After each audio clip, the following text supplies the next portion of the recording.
But Frozen, in my estimation, was nothing but was essentially a piece of propaganda, because it attempted to subvert the standard relationships between the genders. And I don't find creative products that have an ideological agenda credible, and I didn't find Frozen credible in the least, because it violates basic truths, and it does it casually.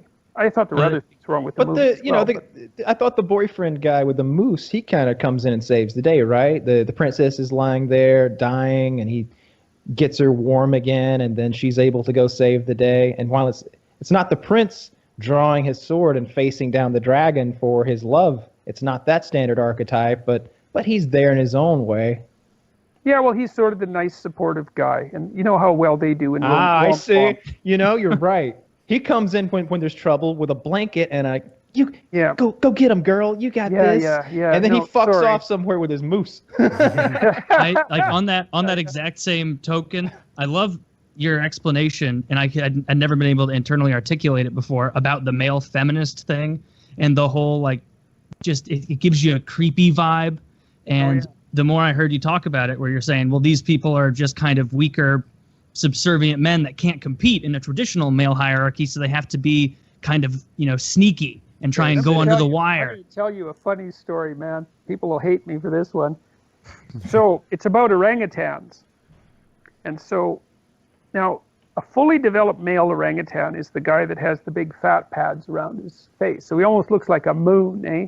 And he's a big, tough character. And the big males get so big they actually can't hang around in trees. They spend most of the time on the ground, whereas the typical orangutan is up in the trees. And so it used to be thought, so there's only one of these males around in any given territory, and these big males, and then there's other males that kind of look like the females. And it used to be thought that all of those more juvenile-looking males were adolescents.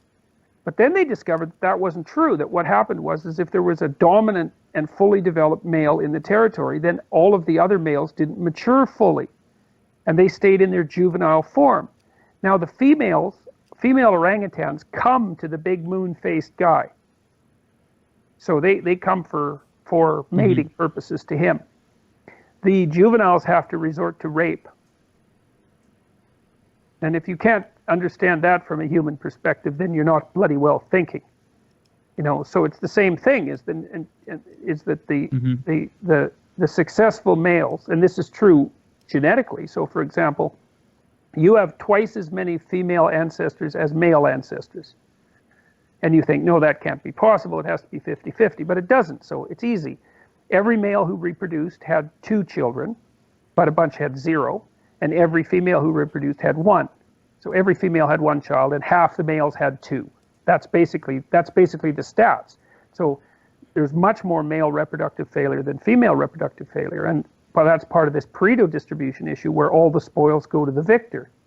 So, but the orangutan story is just insanely comical as far as I'm concerned. It is an interesting parallel. Do you think it's something that is thought about cognitively by people, like in the male feminists trying to sneak in under the radar, or do you think it's almost just a strategy that they're going out and doing, trying to get laid, and they don't even fully think about it? I think they use the be nice strategy, and I think they use it because they don't have a better one.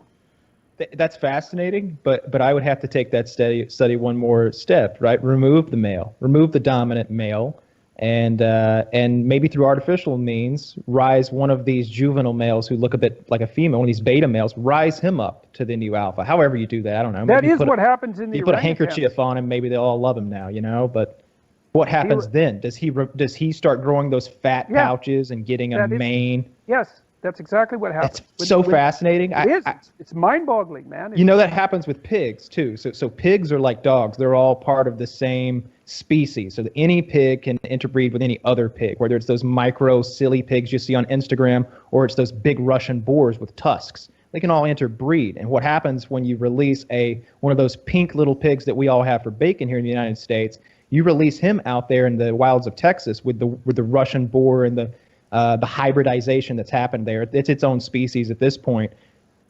Within 6 months or something, maybe it's 6 weeks, he starts growing this long, black, bristly fur. He starts growing tusks, cutting teeth. Like, he becomes what they are. So I'd like to see that in humans now. I mean, we're just animals too.